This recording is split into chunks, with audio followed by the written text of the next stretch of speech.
तो hello student. तो आइए आप सबका स्वागत है आपका अपना यूट्यूब चैनल सेनपुरा स्टडी में। और आज के क्लास में बड़ा ही एक मज़ेदार चैप्टर पढ़ने वाले हैं बायोलॉजी का, नियंत्रण एवं समन्वय। आज के क्लास में हम नियंत्रण एवं समन्वय को समझेंगे और नियंत्रण समन्वय क्या है, कैसे होता है, इन चीज़ों को आज हम क्लियर कर रहे हैं। बड़ा ही मज़ेदार टॉपिक है, बिल्कुल आनंद आने वाला है इस टॉपिक में, नियंत्रण एवं समन्वय टॉपिक में, कंट्रोलर एंड कोऑर्डिनेशन। ठीक है, इस टॉपिक में, इस चैप्टर में हम क्या चर्चा करेंगे, तो इस चैप्टर में हम लोग समझेंगे कि नियंत्रण क्या होता है, समन्वय क्या होता है, सभी सारी चीज़ों पर बात करेंगे। जैसे कि आप लोगों को पता है कि हम लोग के शरीर में अनेकों क्रियाएं होती रहती है, जैसे हम लोग का चलना फिरना, घूमना, बोलना, चालना, ये सब भी क्या एक क्रिया है। ठीक है ना, काम है। ठीक है, हमारे शरीर की जो गतिविधियां है, ये गतिविधियां भी होती रहती है। ठीक है ना, पाचन क्रिया, जैसे उत्सर्जन क्रिया, उद्दीपन क्रिया, ये सब क्या है। ठीक है ना, तो सारे चीज़ के बीच में आता है, जैसे कि हमारे यहाँ हाथ काम कर रहा है, पैर काम कर रहा है, हम चल रहे हैं, दौड़ रहे हैं, घूम रहे हैं, फिर रहे हैं, ये सारे क्रियाएं हो रही है ना। आए तभी तो हम जीव कहलाएंगे। जीव के जो लक्षण होते हैं, 5 लक्षण, वह लक्षण हम लोगों में है। अब उन लक्षणों को क्या कहते हैं, कैसे कहते हैं, आज के क्लास में बिल्कुल क्लियर करेंगे। क्लास शुरू करने से पहले आपसे निवेदन है कि जो भी बच्चे नए आएंगे चैनल को सब्सक्राइब करते चलिएगा और वीडियो को प्लीज़ लाइक कीजिएगा और वीडियो को शेयर भी कीजिएगा क्लास को, ताकि बच्चों को इसका लाभ मिल सके। ठीक है ना, एग्ज़ाम काफ़ी नज़दीक है और एग्ज़ाम के लिए ये पढ़ाई जा रहा है, बिल्कुल इंपॉर्टेंट चीज़ है। नॉलेज, एग्ज़ाम, हर चीज़ एक साथ में। ठीक है, आ जाइए। तो हम लोग समझते हैं कि नियंत्रण एवं समन्वय है क्या। तो सबसे पहले हम ये समझते हैं कि भाई ये नियंत्रण, समन्वय, कंट्रोलर, कोऑर्डिनेशन, ये सब क्या है। पहले दोनों का नाम थोड़ा सा डिफिनेशन कर लेते हैं, उसके बाद हम इसमें आगे बढ़ेंगे।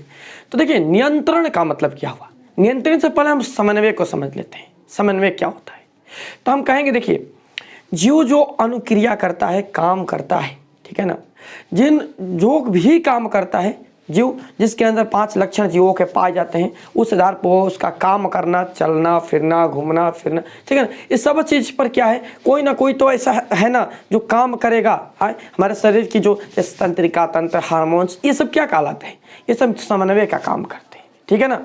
अब नियंत्रण क्या है, तो इन सब चीज़ों को कंट्रोल करने की जो प्रक्रिया है ना, उसी को कहते हैं नियंत्रण।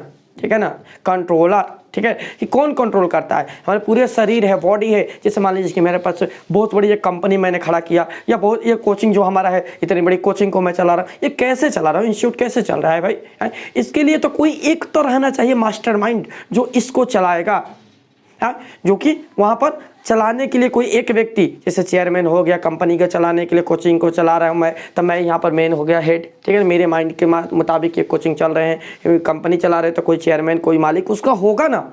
तो उसी तरह इतने बड़ा शरीर है हम लोगों का, जीवों का, और इस शरीर में इतने सारे क्रियाएं होती है।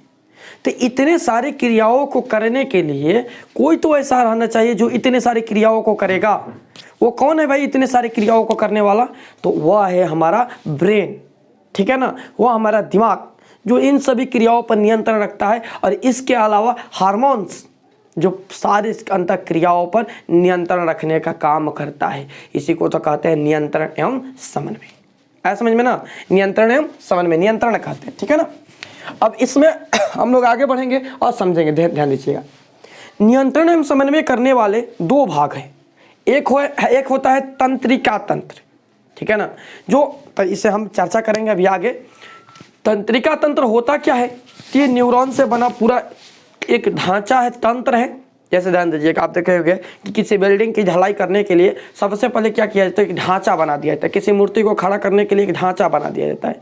उस ढांचे के ऊपर से उसमें मिट्टी वगैरह लगाकर मूर्ति को तैयार कर दिया जाता है, उसमें ढलाई वगैरह करके छत को तैयार कर दिया जाता है। उसी तरह हमारे ये पूरा शरीर का एक ढांचा है, और यह मेरा हाथ इस तरह घूम रहा है, चल रहा है, फिर रहा है, मूव कर रहा है, ये किसके कारण, तो सब तंत्रिका तंत्र के कारण।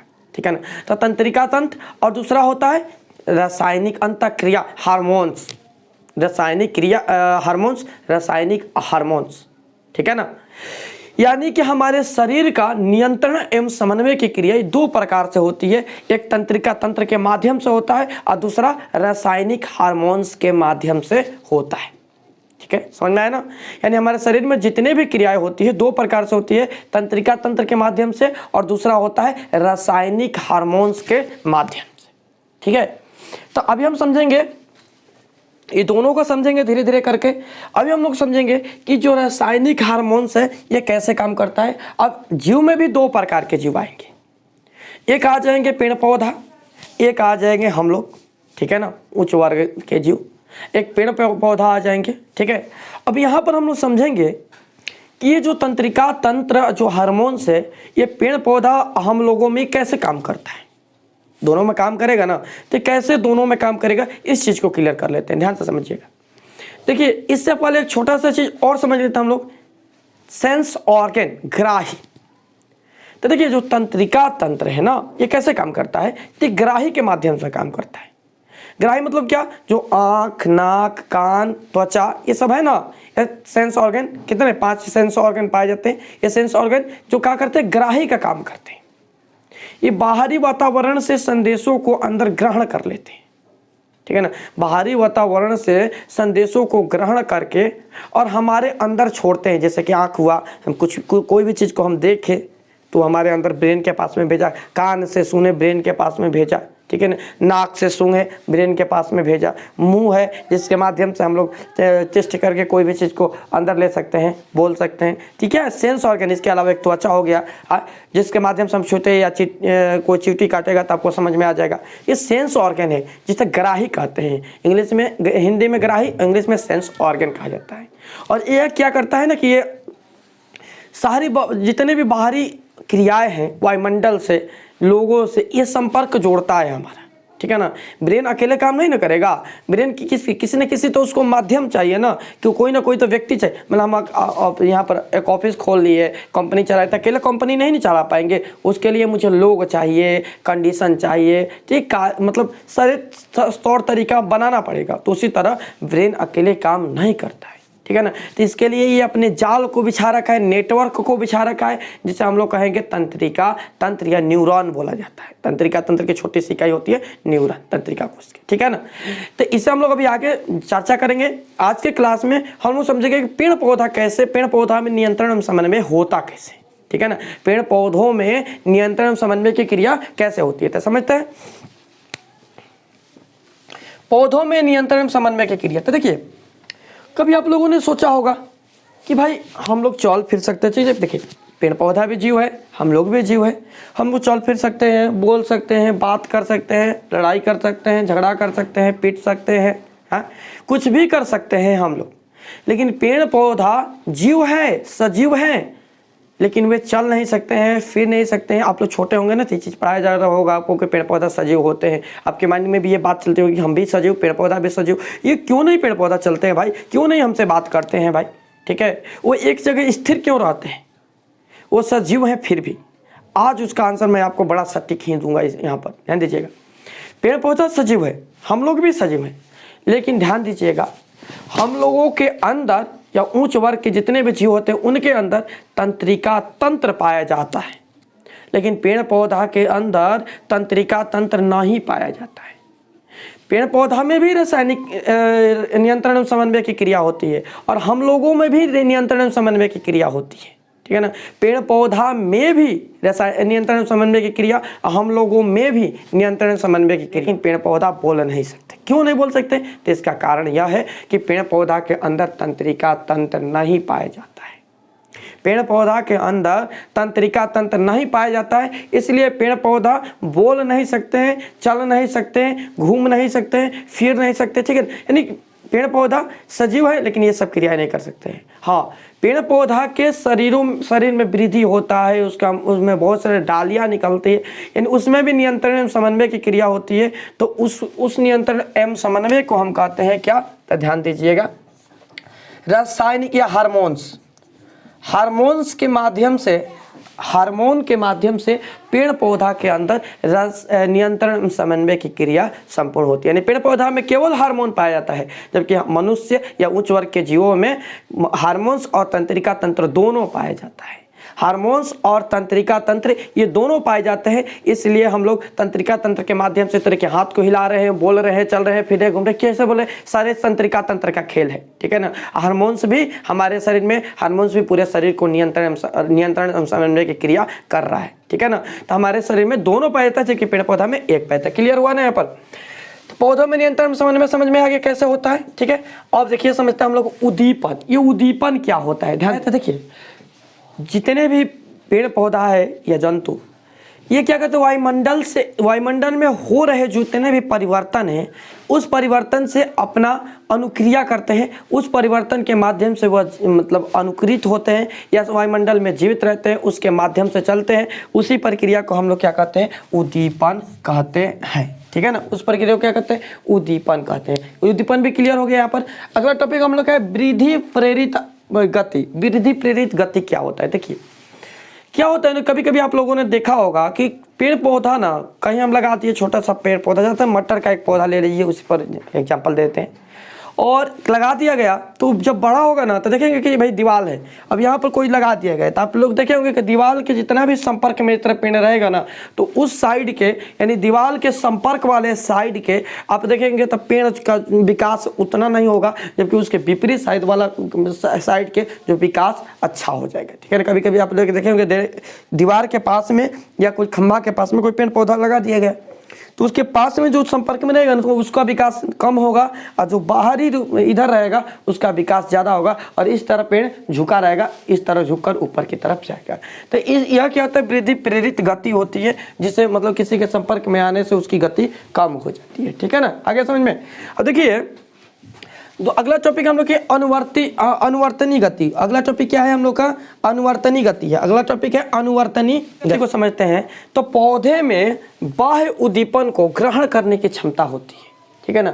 पौधे में बाह्य उद्दीपन को ग्रहण करने की क्षमता होती है, जिसे अनुवर्तनी गति के नाम से जानते हैं। पौधे में बाह्य उद्दीपन ग्रहण करने की क्षमता होती है, जिसे अनुवर्तनी गति के नाम से हम लोग जानते हैं। और ये बाह्य उद्दीपन को ग्रहण करता है कौन, अनुवर्तनी गति। ये 4 प्रकार के होते हैं, प्रकाश अनुवर्तन, गुरुत्वानुवर्तन, रासायनिक अनुवर्तन और जलानुवर्तन, ठीक है ना। ये 4 प्रकार के होते हैं। थोड़ा सा इसे समझ लेते हैं, उसके बाद हम लोग आगे बढ़ेंगे। देखिए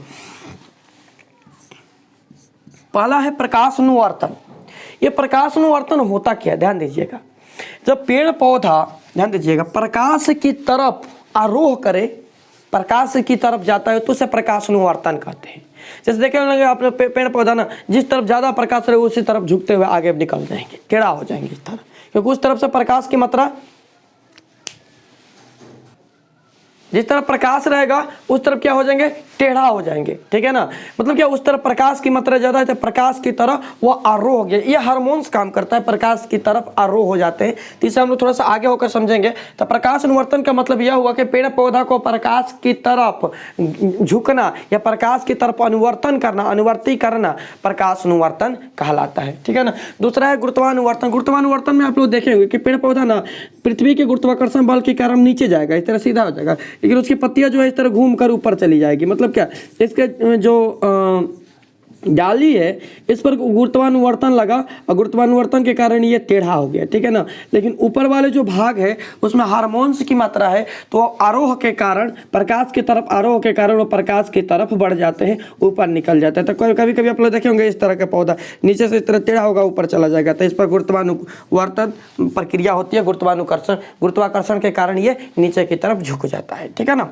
रासायनिक अनुवर्तन। देखिए रासायनिक अनुवर्तन में क्या होता है ना, कि रासायनिक अनुवर्तन में जैसे कि पौधे के जो फूल होता है ना, उसमें होते हैं क्या, उसमें परागकण होते हैं, परागकण होते हैं, परागण प्रक्रिया के द्वारा। परागण है क्या, इसे हम लोग जनन चैप्टर में क्लियर करेंगे।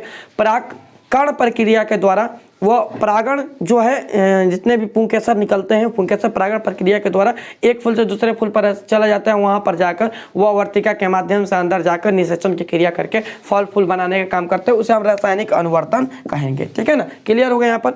अगला है हमारा जलानुवर्तन, यानी पेड़ पौधा को जल की तरफ आरोह होना, यानी पेड़ के पौधा के जल की तरफ जाना जलानुवर्तन कहलाता है, यानी कि जल की तरफ आरोह हो जाएगा। देखेंगे अब नदी उदी किनारे पेड़ पौधा रहेगा ना, तो इस तरह नदियाँ में झुकते जाएगा, नदी के अंदर से इस तरह झुकते जाएगा, अंदर की तरफ से होकर सीधा निकलेगा, तो उसे हम कहेंगे जलानुवर्तन कहेंगे, ठीक है ना। यहाँ तक कोई समझ दिक्कत नहीं है, क्लियर हो गया। अब देखिए अब समझते हैं पौधे में रासायनिक समन्वय कैसे होता है। ये तो हम लोग सिंपल इसका इंट्रोडक्शन सा क्लियर कर लिए। अब हम समझते हैं कि पौधे में रासायनिक समन्वय कैसे होता है। तो पौधे में अभी आपको बताएं कि जीव जंतुओं में तंत्रिका तंत्र एवं हार्मोन्स दोनों होते हैं, लेकिन पौधे में केवल हार्मोन्स पाया जाता है और हार्मोन्स के माध्यम से ही रासायनिक समन्वय होता है। तो पेड़ पौधा में पाए जाने वाले हार्मोन्स होते हैं पादप हार्मोन। तो क्वेश्चन यहाँ पर ऑब्जेक्टिव बना सकता है आपसे कि पेड़ पौधा में कौन से हार्मोन पाए जाते हैं। तो हम लोग कहेंगे कि पेड़ पौधा में पादप हार्मोन पाए जाते हैं, जिसे फाइटो हार्मोन भी कहा जाता है। पादप हार्मोन या फाइटो हार्मोन के नाम से भी हम लोग जानते हैं, ठीक है ना। पादप हार्मोन या फाइटो हार्मोन भी कहा जाता है, ठीक है ना। वृद्धि एवं नियंत्रक पदार्थ होता क्या है, तो ध्यान दीजिएगा। बहुत से कार्बनिक पदार्थ ऐसे होते हैं जो पेड़ पौधों में उत्पन्न नहीं होते हैं। बहुत से कार्बनिक पदार्थ ऐसे हैं जो पेड़ पौधों में उत्पन्न नहीं होते हैं, बल्कि वो बाहर से आते हैं और पेड़ पौधा पर उनके वृद्धि नियंत्रण या उनसे अलग उनके पत्तियों को झड़ाने, इन सब की पादप हार्मोन की तरह काम करते हैं। तो वो कहलाते हैं वृद्धि नियंत्रक पदार्थ। जैसे कि इसमें कहा गया आपका ये एब्सिसिक एसिड, ये आपका कौन सा है, वृद्धि नियंत्रण पदार्थ है, ठीक है ना। जो पौधों से उत्पन्न नहीं होते हैं, ये बाहर से आकर पादप हार्मोन के जैसा काम करते हैं, तो उसे हम लोग कहते हैं वृद्धि नियंत्रक पदार्थ, ठीक है ना। आगे समझ में। अब हम लोग की पारी आती है पादप हार्मोन। ये पादप हार्मोन क्या होता है, पादप हार्मोन है क्या, ठीक है। तो हम लोग कहेंगे, ध्यान दीजिएगा, पादप हार्मोन वो हार्मोन है जो पेड़ पौधा में नियंत्रण का काम करता है। अभी आपको समझा दिए कि पादप हार्मोन पेड़ पौधा में नियंत्रण का काम करता है। और पादप हार्मोन जो है ना, ये 4 प्रकार के होते हैं, ठीक है ना। पहला होता है ऑक्जिन, दूसरा जिबरेलिन्स, ठीक है, तीसरा साइटोकाइनिन, चौथा एब्सिसिक एसिड, पांचवा एथिलीन। ये 5 प्रकार के टोटल होते हैं। अब एक एक करके इसे बारी बारी से हम लोग समझ लेते हैं। देखिए, ऑक्जिन जो है ना, पेड़ पौधा का देखे होंगे, पेड़ पौधा का जो ऊपर वाला डाली है ना, पेड़ पौधा का जो ऊपर वाला डाली है, उस ऊपर वाले डाली के ऊपर सबसे ऊपर वाले भाग, जिसे हम टूसा कहते हैं, अपने भाषा में टूसा के नाम से जानते हैं, उस वाले भाग में ये बनता है, ठीक है ना। यहाँ पर लिखे भी है, पौधे में के स्तंभ शीर्ष पर संश्लेषित होता है, निकलता है, ठीक है ना। और ये इसका काम क्या है, तो ये पेड़ पौधा के कोशिका विभाजन और कोशिका दीर्घन में सहायक होता है, ठीक है ना। पेड़ पौधा के कोशिका, पेड़ पौधा की लंबाई बढ़ती है ना, उसकी मोटापा बढ़ता है ना, कैसे बढ़ेगा, तो जब उसमें कोशिका का विभाजन होगा तभी ना बढ़ेगा। तो यह पेड़ पौधा के कोशिका के विभाजन और यह कोशिका दीर्घन, ये दोनों में सहायक होता है कौन, ऑक्जिन हार्मोन। पेड़ पौधा कोशिका के विभाजन और ये कोशिका दीर्घन में सहायक होता है। पौधे पर प्रकाश जब पड़ता है ना, तो अभी आपको बताया कि पौधा क्या करता है, प्रकाश अनुवर्तन करता है, प्रकाश की तरफ अनुवर्तित क्रिया करता है, यहाँ पर बताया ना आपको। तो जब भी पौधा पर प्रकाश पड़ता है, तो ध्यान दीजिएगा, जो उसमें उत्पन्न ऑक्जिन हार्मोन है, यह पारोह के छाया वाला क्षेत्र की ओर विकसित होता है। जैसा छाया रहेगा ना, उधर ये विकसित हो जाएगा, बाकी पेड़ पौधा उधर आगे बढ़ते जाएंगे, पीछे ये रह जाएगा, ठीक है ना। फिर जब इधर प्रकाश आएगा तो ये दूसरी तरफ इस तरह घूम जाएगा, ठीक है ना। तो ये ऑक्जिन हार्मोन पौधे के शीर्ष भाग में पाया जाता है, ठीक है ना। ये तने के वृद्धि में भी सहायक होता है। तना को अब बता ही दिया आपको कि कोशिका विभाजन करेगा तो तना की लंबाई बढ़ेगा, जो डाली है वो लंबा होगा, पेड़ लंबा होता जाएगा, ठीक है ना। तब तने की लंबाई में वृद्धि सहायक होता है। इसके अलावा जो बीज रहित पौधे फल होते हैं, जिसमें बीज नहीं होता है, उन फलों के उत्पादन में भी यह सहायक होता है ऑक्जिन हार्मोन। आगे समझ में। दूसरा होता है जिबरेलिन्स। जिबरेलिन्स हार्मोन जो होता है, ध्यान दीजिएगा, ये भी एक प्रकार का कहा जाता है ऑक्जिन की जैसा ही काम करता है। इसके मुख्य हार्मोन होते हैं जिबरेलिक अम्ल, ठीक है ना, जिबरेलिक अम्ल। जिबरेलिन्स हार्मोन से निकलने वाला जो अम्ल होता है, इसका मुख्य हार्मोन वो क्या होता है, जिबरेलिक अम्ल होता है, जिबरेलिक अम्ल। तो क्वेश्चन पूछ जाएगा कि जिबरेलिन्स हार्मोन के मुख्य हार्मोन कौन से है, तो कहेंगे जिबरेलिक अम्ल, जिबरेलिक अम्ल, ठीक है ना। जिबरेलिक अम्ल एक जटिल कार्बनिक यौगिक है, याद रहेगा ना। जिबरेलिक अम्ल एक जटिल कार्बनिक यौगिक है और यह भी कोशिका विभाजन और कोशिका दीर्घन प्रक्रिया के द्वारा ऑक्जिन के जैसा कोशिका विभाजन और कोशिका दीर्घन प्रक्रिया के द्वारा ये भी पेड़ पौधा की लंबाई में वृद्धि में सहायक होता है जिबरेलिन्स, ठीक है ना। इसका मुख्य काम क्या है, ये बड़े आकार का, देखिए पेड़ पौधा में देखिए किसी पेड़ पौधे में बड़े बड़े फल हो जाएंगे ना, बड़े बड़े आम हो जाएंगे, बड़े बड़े सेब हो जाएंगे, ठीक है ना, और किसी किसी में इस तरह छोटे छोटे हो जाएंगे, ठीक है। तो इसका भी कारण क्या है भाई, बड़े बड़े छोटे छोटे, ये कौन करता है बड़े बड़े छोटे छोटे, जिबरेलिन्स का काम है, ठीक है ना। यदि ज़्यादा मात्रा में बनेगा तो फलों क्या करते हैं, बृहत आकार के बड़े बड़े फल होंगे, फूल भी बड़े बड़े होंगे ना। देखे होंगे आप लोग गेंदी फूल देखे ना, इतने छोटे छोटे गेंदी होता है, इतनी उस क्यों छोटा होता है, क्योंकि उसमें जिबरेलिन्स हार्मोन की कमी होती है, इसलिए छोटे छोटे होता है, ठीक है ना। लेकिन उसमें यदि जिबरेलिन्स की मात्रा बड़े हो तो बड़का बड़का देखे ना गेंदा फूल, वो कैसे होता है, उसमें जिबरेलिन्स की मात्रा ज़्यादा होती है, बड़ा बड़ा बृहत आकार का होता है, ठीक है ना।